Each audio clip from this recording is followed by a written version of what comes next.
अगर आप टैक्स के बारे में नहीं जानेंगे, नहीं समझेंगे, आपको क्या होगा at the end of the day. Income tax वाले सब जानते हैं, वो आपको एक प्यारी सी चिट्ठी लिख के भेजेंगे, अरे भूल गए इतना गेन हुआ है तुम्हें। और रिडम्पशन का मतलब हो गया ट्रांसफर। म्यूचुअल फंड को कैपिटल एसेट, मेरे अंदर का टीचर जाग गया एक्चुअली में। एक और चीज है जहाँ पे आपको डेट फंड जैसा रिटर्न मिलता है, लेकिन टैक्सेशन जो है वो ये वाला लगता है 20% शॉर्ट टर्म में, 12.5% लॉन्ग टर्म में। कुछ लोग हैं जो ये गाइडेंस देते हैं कि आप हर साल 1.25 लाख का प्रॉफिट बुक कर लिया करो ताकि आपका टैक्स बच जाए। अगर मैं एक शब्द में बोलूं, स्टूपिडिटी। एक इन्वेस्टर है और 10 महीने के लिए उन्होंने इन्वेस्ट किया था, अब पैसा उन्होंने बाहर निकाल लिया है, इक्विटी ओरिएंटेड फंड था, तो उसमें क्या टैक्सेशन रहेगी? पहले तो भाई क्यों निकाला है, क्यों 10 महीने के लिए इक्विटी फंड में कौन इन्वेस्ट करता है? ये आपको टैक्सेशन में बहुत मजे देंगे। 12.5% का टैक्स लगेगा लॉन्ग टर्म पे। रिटर्न इनका आप समझ के चलिए कि डेट फंड से ज्यादा, इक्विटी फंड से कम। ये तो आपने गेन वाली चीजें बता दी, जब गेन हो रहा है, व्हाट अबाउट लॉसेस?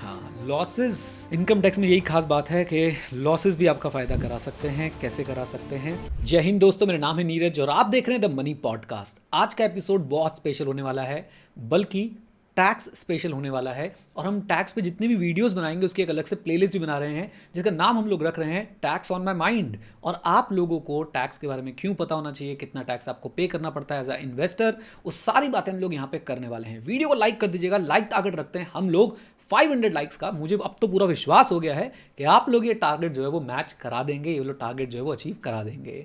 साथ ही साथ में अगर चैनल पर नए हैं तो इसे सब्सक्राइब कर लीजिएगा। एंड आप हमारे साथ फ्री कम्युनिटी में अगर जुड़ना चाहते हैं तो वो भी आप लोग जुड़ सकते हैं, कंप्लीटली फ्री ऑफ कॉस्ट। हम लोग एक कम्युनिटी डेवलप कर रहे हैं और मैं चाहता हूं आप उसके जो है वो पार्ट बने। मेरे साथ एज यूजुअल है वृंदा से hi to the audience. Hi, hello. Great. तो आज हम लोग किस पे चर्चा करने वाले हैं वृंदा जी, बताइए। आज मैं जानना चाहूंगी म्यूचुअल फंड की टैक्सेशन। राइट। म्यूचुअल फंड, हाँ बोलो प्लीज। जब म्यूचुअल फंड्स की बात करते हैं तो एक ना टैक्स एफिशिएंट इन्वेस्टमेंट माना जाता है उसे, बट इन्वेस्टर्स टैक्सेशन के नाम सुनते ही कंफ्यूज हो जाते हैं कि करना क्या चाहिए और एग्जैक्टली है क्यों, मतलब ये टैक्स लगाया क्यों जा रहा है और क्यों इम्पॉर्टेंट है एक इन्वेस्टर को ये जानना कि टैक्सेशन कितना लगेगा। देखो भाई, बात ऐसी है कि पहली बात तो मैं इन्वेस्टर्स के साथ हूँ। इन्वेस्टर्स का कंफ्यूज होना बनता है, क्योंकि हम इंडियंस की शायद आदत है, including me, including you, including everyone and specifically the government, कि रायता फैलाओ, राइट। तो म्यूचुअल फंड में भी रायता फैला हुआ है, नंबर ऑफ कैटेगरीज कितनी सारी हैं, और टैक्स में तो हर साल नया रायता फैलता है, राइट। ऑल्दो समेटने की कोशिश की जा रही है, काफ़ी ज़्यादा उस पर काम किया गया है, उसको यूनिफॉर्म करने की कोशिश की गई, बट अभी भी मैं बोलूँगा काफ़ी कन्फ्यूजन्स है इन्वेस्टर्स के बीच में।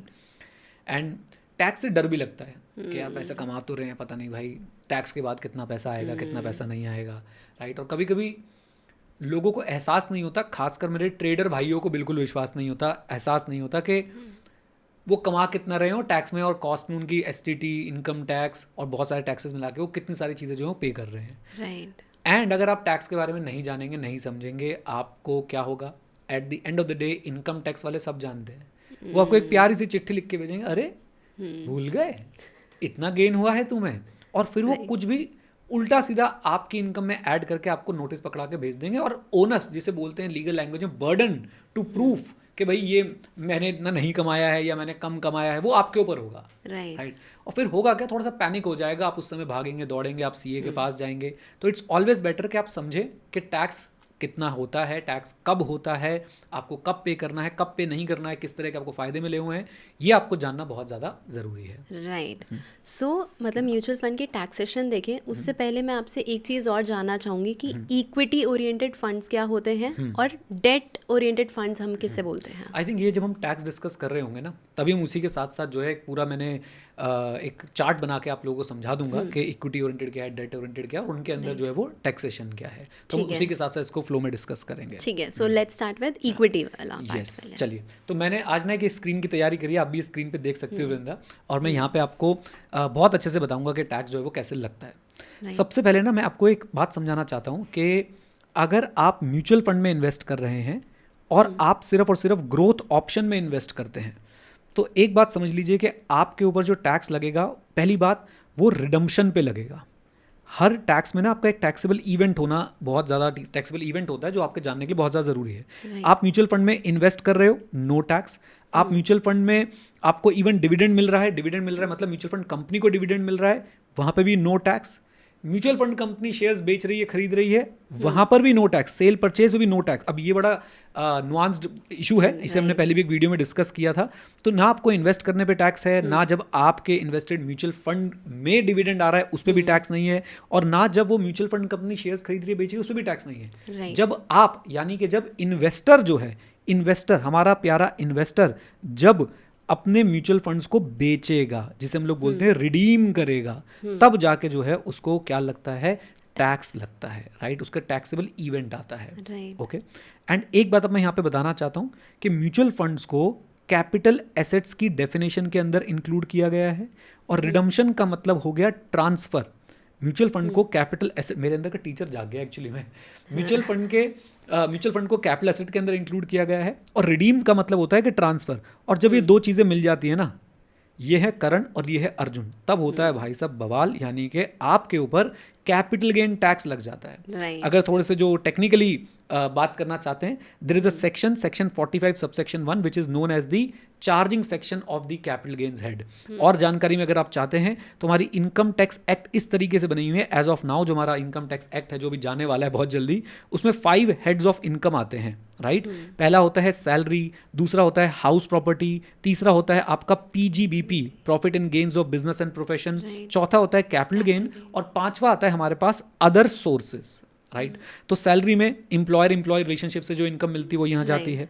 हाउस प्रॉपर्टी में अगर आपने घर को रेंट पे दिया है, रेंट पे रेंटल इनकम यहाँ पे आती है आपकी। पीजीबीपी, आप प्रोफेशनल हैं, आप बिजनेसमैन हैं, आपकी इनकम यहाँ पे आएगी। कैपिटल गेन में इनकम आती है जब आप किसी कैपिटल एसेट को ट्रांसफर कर देते हैं, और कैपिटल एसेट को ट्रांसफर करना मतलब भैया कैपिटल गेन अट्रैक्ट करना, और कैपिटल गेन अगर आपको हुआ है तो आपको फिर इस हेड में जो है वो टैक्सेबिलिटी आपकी बनती है, राइट। नाउ एक बात आप और समझ लीजिए कि कैपिटल गेन आपके दो तरीके के हो सकते हैं, रादर आई शुड से कि जैसे मैंने बोला कैपिटल एसेट प्लस ट्रांसफर, तो आपके कैपिटल एसेट जो है वो दो तरीके के हो सकते हैं। सबसे पहला कैपिटल एसेट होता है आपका लॉन्ग टर्म कैपिटल एसेट, और एक हो गया आपका short term capital asset, right. Since हम लोग म्यूचुअल फंड के टैक्सेशन के पॉइंट ऑफ व्यू से बात कर रहे हैं, तो मैं सिर्फ उसी पे बात करूंगा कि उनका पीरियड ऑफ होल्डिंग कैसे देखते हैं और ये शॉर्ट टर्म लॉन्ग टर्म कैसे पता चलता है। सो एक पर्टिकुलर एसेट जो है, एक particular capital asset long term है या शॉर्ट टर्म है, ये डिपेंड करता है उसके, मैं प्यार से बुलाता हूं पोहा पे। What is this poha? Poha is period of holding of asset, मतलब आपने उस एसेट को कितने समय तक जो है वो होल्ड किया, राइट। अगर मैं बात करूं, अब यहाँ पे एक आपको मैं समझाने वाली बात, यहाँ पे अब मैं आता हूं जो हमारे म्यूचुअल फंड की टैक्सेशन है उसके ऊपर। तो अब ऐसा समझ लीजिए कि सबसे पहले आपने ये 3 बातें समझनी है, एक तो होल्डिंग पीरियड, दूसरा एलटीसीजी, तीसरा एसटीसीजी। अगर आप लॉन्ग टर्म कैपिटल एसेट बेचेंगे, लॉन्ग टर्म कैपिटल गेन होगा, शॉर्ट टर्म कैपिटल एसेट बेचेंगे, शॉर्ट टर्म कैपिटल गेन होगा। अब इसको मैं समझाता हूँ ये लॉन्ग टर्म शॉर्ट टर्म जो है वो कैसे चलता है। आपको एक पार्ट और समझना पड़ेगा, वो है एसेट एलोकेशन। यहाँ पे ई का मतलब है इक्विटी, डी का मतलब है डेट। अच्छा, अगर आपकी इक्विटी लेस देन 35% है और आपका डेट ग्रेटर देन 65% है, राइट, यानी आपने ऐसे फंड में इन्वेस्ट किया है जिसमें आपकी इक्विटी लेस देन 35% है और डेट आपका ग्रेटर देन 65% है, आप बोल सकते हैं डेट फंड में आपने इन्वेस्ट किया है। यहाँ पे होल्डिंग पीरियड मैटर ही नहीं करता, नॉट एप्लीकेबल। आप 1 दिन के लिए रखो, 2 दिन के लिए रखो, 10 साल के लिए रखो, 20 साल के लिए रखो, चाहे एलटीसीजी हो चाहे एसटीसीजी हो, these will be taxable at your slab rates.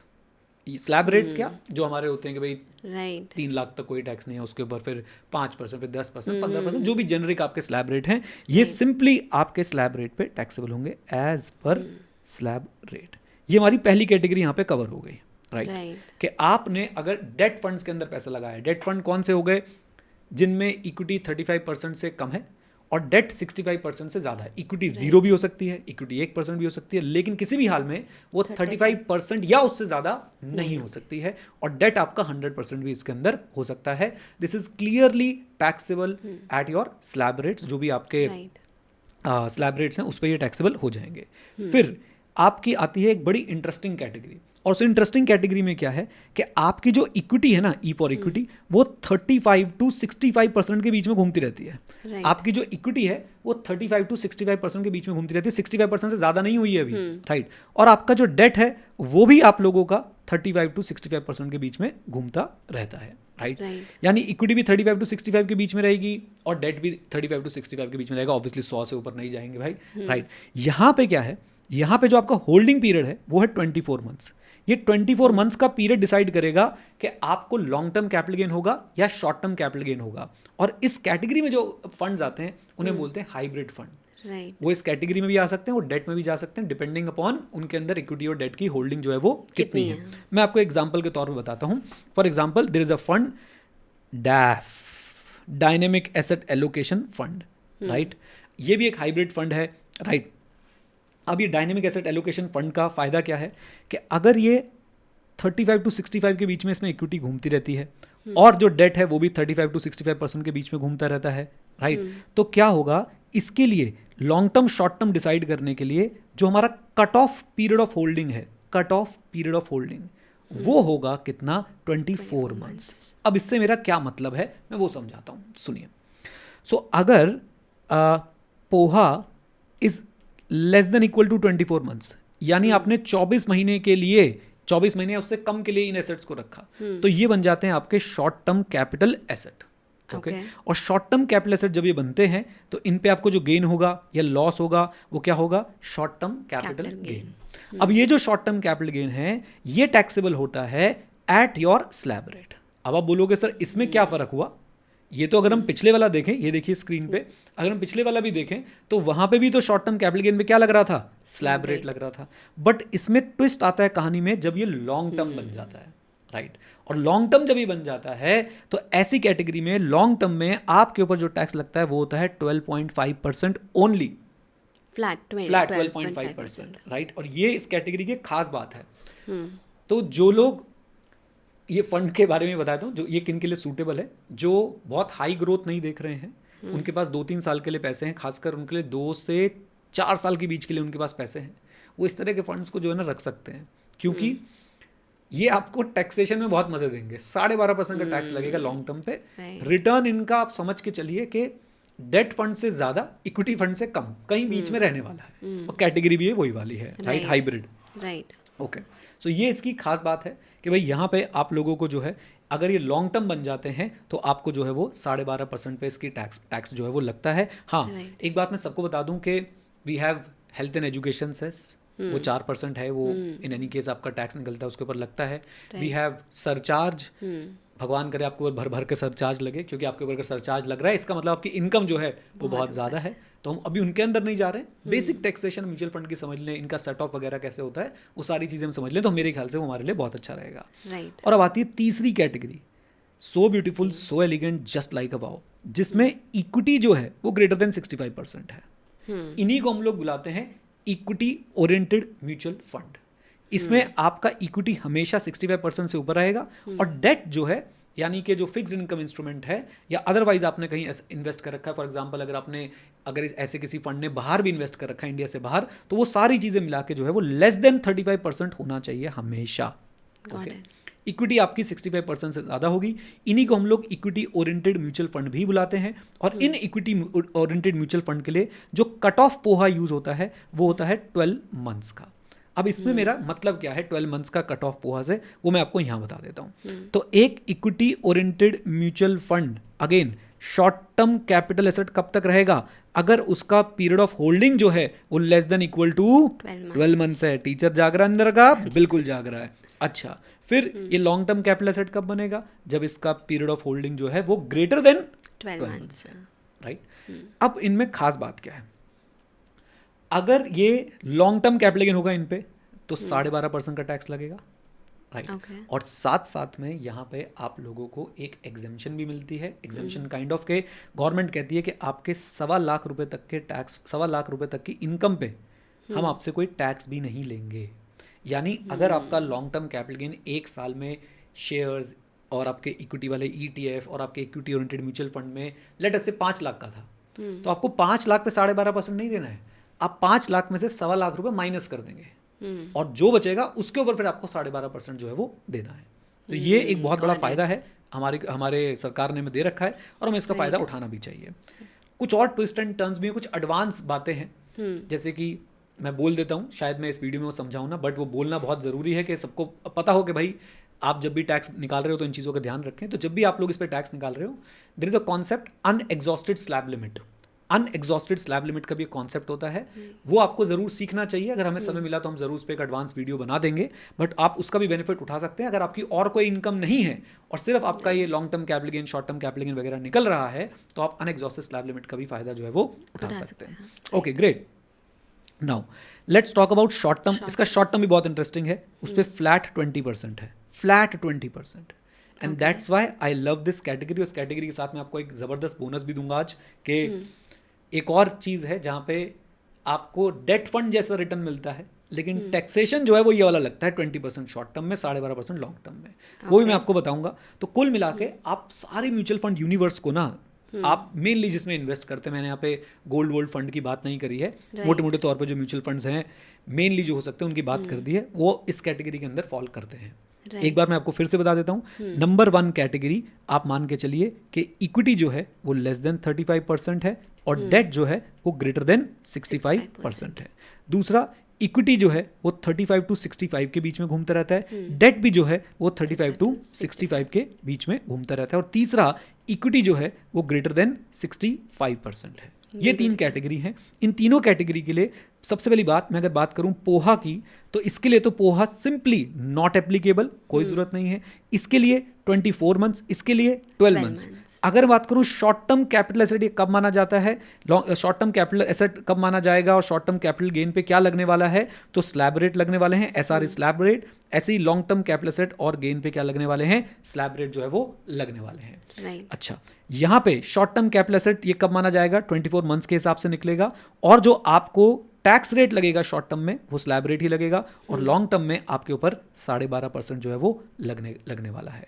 And अगर इक्विटी 65% से ज़्यादा है तो आपका शॉर्ट टर्म पे 20% फ्लैट रेट लगेगा, और लॉन्ग टर्म पे 12.5% का रेट आएगा, और आपको 1.25 लाख तक पर ईयर की एक तरीके से आपका अगर कैपिटल गेन हुआ है, लॉन्ग टर्म कैपिटल गेन वाला ये इक्विटी ओरिएंटेड म्यूचुअल फंड में, तो आपको पर ईयर 1.25 लाख पे इन्वेस्ट जो टैक्स जो है वो नहीं देना है। यहाँ मैं एक बहुत इंपॉर्टेंट बात बताना चाहूँगा। कुछ लोग हैं जो ये गाइडेंस देते हैं कि आप हर साल 1.25 लाख का प्रॉफिट बुक कर लिया करो, ताकि आपका टैक्स बच जाए। अगर मैं एक शब्द में बोलूं तो स्टूपिडिटी। आपको ऐसा नहीं सोचना चाहिए। आप कितना टैक्स बचा रहे हो, आप क्या कर रहे हो, आप एक जगह पे करोड़ों का कॉर्पस इकट्ठे करने की बात करते हो, और दूसरी जगह पे आप चिंदी चोरी की बात कर रहे हो। एक बात। दूसरी बात, आपको पता नहीं है कि इससे नुकसान भी हो सकता है। एग्जैक्टली। खरीदा नहीं, बेचा, पैसे आए, वापस इन्वेस्ट नहीं किए, कहीं और खर्च कर दिए, या थोड़े दिनों बाद इन्वेस्ट किए और मार्केट भाग गई ऊपर, कुछ भी हो सकता है। मतलब आप में से कोई बोल सकता है कि नीचे भी तो आ सकती है मार्केट, तो फिर आप सट्टा खेल रहे हो, आप इन्वेस्टर नहीं हो। मैं तो कह रहा हूँ ना, सट्टे वाली सारी अपनी प्रवृत्ति जो है वो बाहर निकाल दो, और ये स्टूपिडिटी बंद करो। आप लंबे समय के लिए आए हो यहाँ पे, आप लंबे समय के हिसाब से जो है वो इन्वेस्ट करो। खैर, ये हमारी मेन टेबल है जो हमें ध्यान में रखनी है। इसी से आपका जो है मेनली टैक्सेशन के सारे पॉइंट्स जो है वो मोटे मोटे तौर पे क्लियर हो जाते हैं। आपका कोई क्वेश्चन है तो बताइए। हाँ जी, अब मैं कुछ आपसे क्विकली चीज़ें पूछना चाहूँगी कि फॉर एग्जांपल एक इन्वेस्टर है और 10 महीने के लिए उन्होंने इन्वेस्ट किया था, अब पैसा उन्होंने बाहर निकाल लिया है, इक्विटी ओरिएंटेड फंड था, तो उसमें क्या टैक्सेशन रहेगी? पहले तो भाई क्यों निकाला है, क्यों 10 महीने के लिए इक्विटी फंड में कौन इन्वेस्ट करता है? 5-7 साल के लिए करना चाहिए, मिनिमम 7 साल के लिए करना चाहिए। बट फिर भी अगर आपने निकाल लिया, मैं समझ रहा हूँ आपकी कोई मजबूरी रही होगी। तो अब आपने बताया कि इक्विटी ओरिएंटेड म्यूचुअल फंड है, 10 मंथ्स में उन्होंने जो है वो सेल कर दिया, यानी पोहा जो है 10 महीने का रहा है। तो हमारी कैटेगराइजेशन के हिसाब से ये एक शॉर्ट टर्म कैपिटल एसेट था, इस पे शॉर्ट टर्म कैपिटल गेन हुआ होगा, अगर हुआ होगा तो राइट। लॉस भी हो सकता है, लॉस की क्या ट्रीटमेंट होती है वो भी बताऊंगा। इसके ऊपर अब टैक्स क्या लग जाएगा, 20% फ्लैट का आपके ऊपर जो है वो टैक्स लग जाएगा। This will be taxable at the rate of 20%। Okay, और इसमें कोई आपको 1.25 लाख वाली जो मैं एग्जाम्पशन बोल रहा था वो नहीं मिलेगी, क्योंकि वो तभी मिलती है जब लॉन्ग टर्म कैपिटल गेन होता है। अच्छा, वो आपको मैं स्टार पॉइंट एक बता दूं, जो फंड में आप लोग अपने शॉर्ट टर्म मनी पार्क कर सकते हैं। अगर आप एक हाई नेट वर्थ इंडिविजुअल हैं, in simple words, at least for this purpose I am considering anyone who is paying 30% tax, 30% tax bracket में आता है, उसकी मैक्सिमम इनकम 30% टैक्स ब्रैकेट में आती है, तो उस इंडिविजुअल के लिए मैं ये बोलना चाहूँगा कि आप अपनी शॉर्ट टर्म मनी को पार्क करने के बारे में अगर सोच रहे हैं तो आर्बिट्राज फंड को ज़रूर कंसिडर करें। वाई? क्योंकि ये आर्बिट्राज फंड कौन सी कैटेगरी में आएंगे? अगर मैं टैक्सेशन की बात करूं तो हमारी जो ये 3rd कैटेगरी है, यहाँ पे आपके आर्बिट्राज फंड आते हैं। आप इसके अंदर जो है वो इन्वेस्ट कर सकते हैं, और ये आर्बिट्राज फंड मैं अपना सारा पैसा जो होता है आर्बिट्राज फंड में पार्क करता हूं और आर्बिट्राज फंड में पार्क करने के बाद मैं इसको फिर एसटीपी के थ्रू अपने मेन इक्विटी पोर्टफोलियो के अंदर भेज देता हूं। तो ये आर्बिट्राज फंड आपके बहुत बढ़िया कैटेगरी है। यहाँ पे आप लोगों को टैक्सेशन बड़ा फेवरेबल मिलता है और साथ साथ में रिटर्न आप इससे जो एक्सपेक्टेशन रखेंगे वो अराउंड आप 6 से 8% के बीच में रखेंगे। 6 भी हो सकता है, 6.5 भी हो सकता है, 7 भी हो सकता है, 7.5 भी हो सकता है, शायद उससे ऊपर ना जाए, बट आपको टैक्सेशन में काफ़ी बेनिफिट मिल जाएगा अगर आपके ऊपर बहुत सारा टैक्स लगता है। एक बात मैं और बता दूं, वैसे तो सरचार्ज बहुत ऊपर तक जाता है, 37% के आसपास तक सरचार्ज जाता है ओल्ड टैक्स रजीम में, न्यू में शायद 25% के आसपास तक का होगा, बट इक्विटी वाली जो इनकम होती है, ये जो मैंने आपको बताया 20% और ये अपना 12.5% की जो मैंने आपको बताया टैक्स रेट्स, इस पे जो आपकी इनकम है, जो सरचार्ज है, वो कहाँ तक जाएगा वो मैं आपको बता देता हूँ। वो सिर्फ 15% तक रिस्ट्रिक्टेड है, राइट। एक पॉइंट मैं आपको और यहाँ पे बड़ा इंपॉर्टेंट नोट करवाना चाहूँगा ताकि आप लोगों को ध्यान रहे, क्योंकि ये मैंने सारी एकेडमिकली तो मैंने आपसे बात कर दी, लेकिन आपको एक बात और ध्यान रखनी है कि कट ऑफ डेट भी है, और वो कट ऑफ डेट क्या है, 23 जुलाई 2024, 23 जुलाई 2024, राइट। ये आपने ध्यान रखनी है।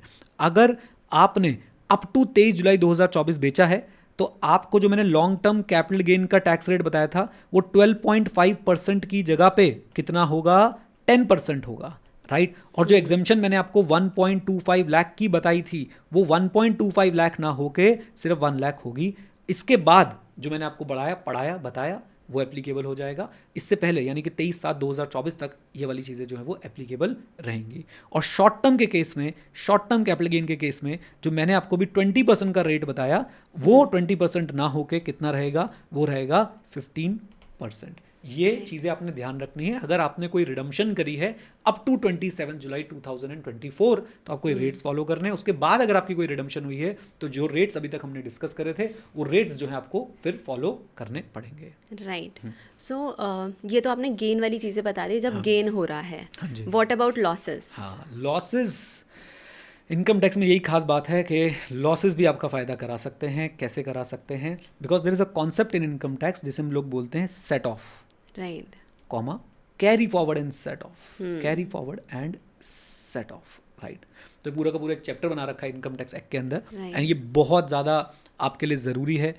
आप अपने लॉसेस का कैसा फ़ायदा उठा सकते हैं वो मैं आपको समझाता हूँ। सेट ऑफ का सिंपल मतलब है कि अगर आपकी एक इनकम है और एक लॉस है, फॉर एग्जाम्पल आपकी इनकम है 10 लाख रुपए की और आपका लॉस है लेटर से 3 लाख रुपए का, तो इनकम टैक्स वालों को आप बोल सकते हैं भैया देखो मेरी इनकम तो 7 लाख की हुई ना, 3 लाख का मेरा लॉस भी था, तो this is set off, right. लेकिन अगर सिनेरियो ऐसा हो गया कि आपकी इनकम है 10 लाख रुपए की और आपका लॉस फॉर एग्जाम्पल है 12 लाख रुपए का, तो अब आप इनकम टैक्स वालों को बोलेंगे जी मेरी इनकम तो है 0 लेकिन मेरे पास अभी भी 2 लाख का क्या बचा हुआ है, लॉस बचा हुआ है। तो आप इसे कैरी फॉरवर्ड कर सकते हैं, अगले साल की इनकम से सेट ऑफ कर सकते हैं। सेट ऑफ करंट ईयर में जब आप अपनी लॉसेस को अपनी इनकम से सेट ऑफ करते हैं, नॉक ऑफ करते हैं, उसे सेट ऑफ बोलते हैं। एंड कैरी फॉरवर्ड जब आपकी इनकम आपके लॉसेस को एब्जॉर्ब नहीं कर पाई और अब आपकी इनकम 0 हो चुकी है तो आपके जो बचे हुए लॉसेस हैं उसे कैरी फॉरवर्ड करके भी सेट ऑफ कर सकते हैं। कॉम्प्लिकेटेड रूल्स हैं इसके, बट मैं आपको शॉर्ट टर्म कैपिटल लॉस और लॉन्ग टर्म कैपिटल लॉस के बारे में बता देता हूँ कि अगर आपको शॉर्ट टर्म कैपिटल लॉस या लॉन्ग टर्म कैपिटल लॉस है तो वो उसके सेट ऑफ के रूल्स जो है वो कैसे काम करते हैं। सो जैसा कि हमने देखा हमारे पास कैपिटल एसेट 2 तरीके के हो सकते हैं, one is short term capital asset and one is long term capital asset. ये डिसाइड किस बेसिस पे होता है, पीरियड ऑफ होल्डिंग के बेसिस पे होता है। अभी हमने देखा डिफरेंट एसेट के लिए डिफरेंट पीरियड ऑफ होल्डिंग हो सकता है। शॉर्ट टर्म कैपिटल एसेट को जब आप लोग सेल करते हैं तो आपको या तो शॉर्ट टर्म कैपिटल गेन होगा या फिर शॉर्ट टर्म कैपिटल लॉस होगा, राइट। या तो आप फायदे में बेचेंगे या फिर आप लॉस में बेचेंगे। ऐसे ही जब आप लॉन्ग टर्म कैपिटल एसेट को सेल करेंगे तो आपको या तो लॉन्ग टर्म कैपिटल गेन होगा या फिर आपको लॉन्ग टर्म कैपिटल लॉस होगा, ठीक है।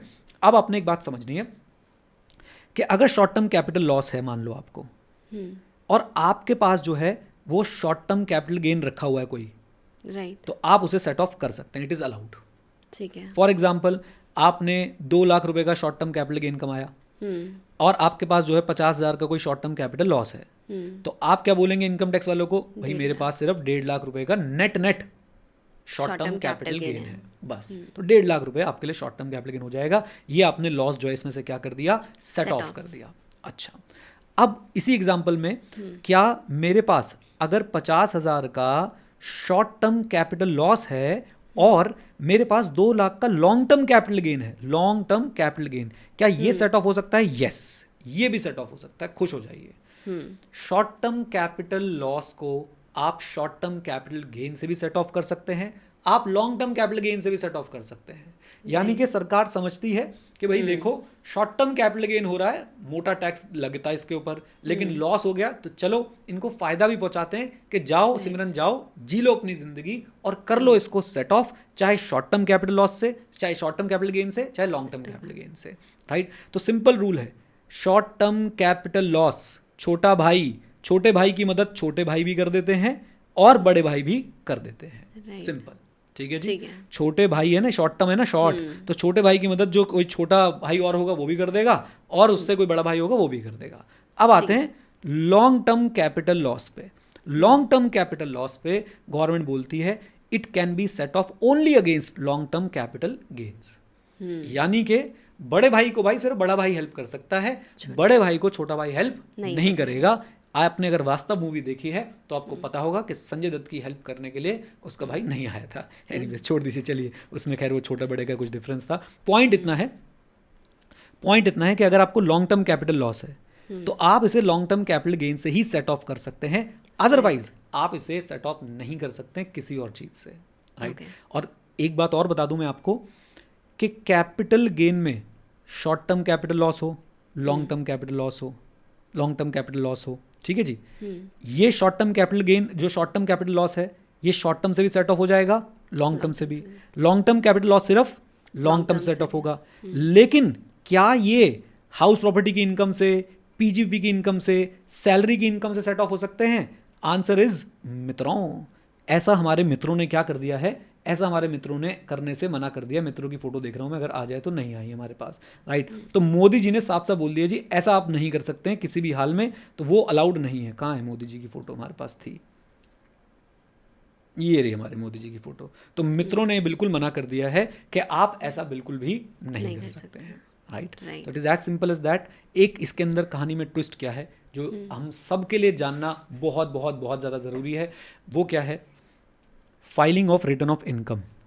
Filing of return of income, याद रखिए, अगर आप return of income late file करते हैं, लेट अस से 15 सितंबर is the due date for filing of return of income, अगर आप ये लेट फाइल करते हैं तो आप कैरी फॉरवर्ड नहीं कर सकते। आप सेट ऑफ तो कर लोगे लेकिन कैरी फॉरवर्ड पे बैन है। इसका मतलब सरकार आपको मोटिवेट कर रही है कि अगर आपको लॉसेस को कैरी फॉरवर्ड करना है, यानी इस साल आपके लॉसेस आपकी इनकम से एब्जॉर्ब नहीं हो पाए, आपकी इनकम थी कम, लॉस है ज्यादा, अब आपका कैरी फॉरवर्ड करने का इरादा, तो गवर्नमेंट कहती है इधर आओ, रिटर्न टाइम पे फाइल करना आपने, और रिटर्न में वो लॉस क्लेम्ड होना चाहिए। अगर वो लॉस क्लेम नहीं हुआ है रिटर्न में तो इसका मतलब भैया ठाकुर तो गयो, अब आपको लॉस कैरी फॉरवर्ड करने का मौका नहीं मिलेगा। मन में एक सवाल और आ सकता है, कुछ आ रहा है तो बताओ। हाँ, मैं पूछने वाली थी एक क्वेश्चन कि ये जो कैरी फॉरवर्ड आप बोल रहे हो, ये कितने टाइम पीरियड तक कैरी फॉरवर्ड होना हो सकता है? चाहे शॉर्ट टर्म कैपिटल लॉस हो या लॉन्ग टर्म कैपिटल लॉस हो, दोनों ही पहले हम लोग क्या करेंगे, सेट ऑफ करने की कोशिश करेंगे। सेट ऑफ के रूल्स हमें पता है, शॉर्ट टर्म से भी, लॉन्ग टर्म से भी, लॉन्ग टर्म सिर्फ लॉन्ग टर्म से। अगर सेट ऑफ नहीं हो पाई है, यानी कि अभी भी लॉसेस बच गए हमारे पास या तो इनकम नहीं थी सेट ऑफ करने के लिए या हमारी इनकम सफिशिएंट नहीं थी सेट ऑफ करने के लिए, तो हम इन्हें कैरी फॉरवर्ड करेंगे और ये कैरी फॉरवर्ड होंगे 8 ईयर्स के लिए। यस, आप नेक्स्ट 8 ईयर्स के लिए इन्हें कैरी फॉरवर्ड कर सकते हैं, यानी 8 साल तक आपके लॉसेस जिंदा रहते हैं, आप उन लॉसेस को अगले 8 साल में चाहे तो सेट ऑफ कर सकते हैं। और अगले 8 साल का भी रूल यही रहेगा कि शॉर्ट टर्म कैपिटल जो आपका होगा, शॉर्ट टर्म कैपिटल लॉस जो आपका होगा, वो शॉर्ट टर्म से भी हो सकता है, लॉन्ग टर्म से भी हो सकता है, और लॉन्ग टर्म कैपिटल लॉस जो आपका होगा वो सिर्फ और सिर्फ लॉन्ग टर्म से ही सेट ऑफ हो सकता है अगले 8 साल में। ये रहेगा किसका रूल? कैरी फॉरवर्ड का रूल। 8 साल याद रखिएगा, Thala for a reason and 8 is the carry forward season. Okay, तो इस तरीके से आप लोग जो है इसको याद भी रख सकते हैं। तो ये है सारी की सारी जो टैक्सेस से रिलेटेड डिस्कशन था, मैंने काफ़ी अच्छे से समझाने की आपको कोशिश करी। आई होप बेसिक अंडरस्टैंडिंग सबके पास आ गई होगी। मैं एक बात बोलना चाहूँगा कि खुद मज़े मत लीजिएगा, ज़रा से भी कंफ्यूज हैं, एक अच्छे चार्टर्ड अकाउंटेंट के पास जाइए, राइट, उनसे कंसल्ट कीजिए। और वो अगर आपसे फीस मांगते हैं, कोई आपसे अगर फीस मांगता है, मैं आपसे अगर फीस मांगता हूँ या वृंदा आपसे फीस मांगती है, या कोई भी आपसे फीस मांगता है, चेक करो आपको वैल्यू मिल रही है, अगर हाँ तो भाई वैल्यू लेने के लिए आपको पैसे देने पड़ेंगे। आप भी तो कहीं पे जॉब कर रहे हैं, कहीं पे आप काम कर रहे हैं, कोई बिजनेस कर रहे हैं, तो आपको अगर सैलरी ना दे आपका एम्प्लॉयर तो पैसे मांग रहा है अरे। या फिर आप मान लो डॉक्टर हो, आप किसी का इलाज कर रहे हो और आपको वो मरीज पैसे ना दे तो आपको लोग यार पैसे नहीं दिए। तो ऐसे ही चार्टर्ड अकाउंटेंट्स हैं, राइट।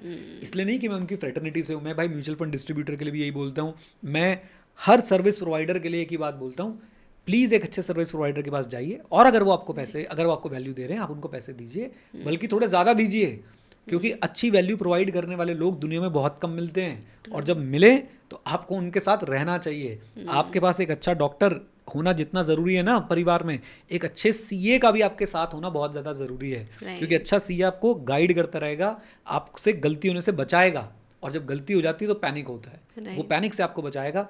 आप it's just like taking medical insurance, कि भैया अभी जब तक कुछ नहीं हो रहा ठीक है, लेकिन जिस दिन एडमिट हो गए उस दिन होगा बहुत मोटा खर्चा, तो वो आप अपना इंश्योरेंस लेके चलिए। एक अच्छा कंसल्टेंट एक अच्छे इंश्योरेंस की तरह होता है जो आपको डेफिनेटली जो है वो हेल्प करता है, राइट। सो आई थिंक काफ़ी सारी चीज़ें हमने कवर करी हैं आज। पूरा मैंने टीचर वाला खून आपके अंदर देख लिया, मतलब मेरे को बोलने का मौका ही नहीं मिल रहा था, आप पहले ही अपने फ्लो में सब कुछ ही कवर कर गए, but it was really nice. चलो ग्रेट। एंड कुछ छोटी छोटी बातें और हैं, रिबेट पे थोड़ा ध्यान रखिएगा, रिबेट अंडर सेक्शन 87A। मैं यही सारी बातें बोल रहा हूँ कि नहीं, बहुत इंडिविजुअल टू इंडिविजुअल केसेस पे चीज़ें डिपेंड करती हैं। जैसे मैंने आपको अनएग्जॉस्टेड स्लैब लिमिट के बारे में बताया, आपका रिटन फॉर्म आप ढंग से चूज़ करें। और एक important cheese, FIFO method. What is FIFO method? आपके चाहे स्टॉक्स हों चाहे आपके म्यूचुअल फंड्स हों, टैक्सेशन के लिए फीफो मेथड जो है फॉलो होता है, first in first out. What is first in first out? Very simple, जो यूनिट पहले आया था, मान लीजिए आपने पहले 100 यूनिट खरीदे, फिर 200 खरीदे, फिर 300 खरीदे, फिर 400 खरीदे, और आपने फिर 150 बेचे, तो आपके 150 कहाँ से जाएंगे? पहले वाले 100 में से, 200 में से, 300 में से, 400 में से। तो ये आपके पहले वाले 100 में से जाएंगे 100, और अगले वाला जो आपके 200 यूनिट आपने खरीदे उसमें से जाएंगे 50। तो जो यूनिट पहले आया था वो यूनिट पहले जाएगा, फर्स्ट इन फर्स्ट आउट। ऐसे शेयर्स में भी होता है। और कई बार लोग सोचते हैं अरे मैं ना लास्ट वाले से अपना गेन निकाल लेता हूँ, क्योंकि पहला यूनिट आपने 10 में खरीदा था, लास्ट यूनिट आपने 50 में खरीदा था, अब आप 55 का बेच रहे हैं, तो आप 55 माइनस 50 करके 5 रुपये का कैपिटल गेन नहीं निकालेंगे। आप देखेंगे कितने यूनिट्स बेचे, और फर्स्ट वाले यूनिट से आप अपना कैपिटल गेन जो है वो काउंट करेंगे। तो ये कुछ चीज़ें हैं जो मेरे हिसाब से सबको ध्यान में रखनी चाहिए। एंड टैक्सेशन, मुझे ऐसा लगता है कि if I am not wrong, Benjamin Franklin, मैं उनका नाम सही ले रहा हूँ कि नहीं, इन्होंने कहा था कि भाई 2 चीज़ें दुनिया में सर्टन है, टैक्सेस एंड डेथ। आनी ही आनी है, आज नहीं तो कल, राइट। तो जितना डेफर कर पाएँ उतना अच्छा। डेफर करने के भी बहुत सारे तरीके हैं, उस पर कभी और चर्चा कर लेंगे। जितना डेफर कर पाएँ उतना अच्छा है, राइट।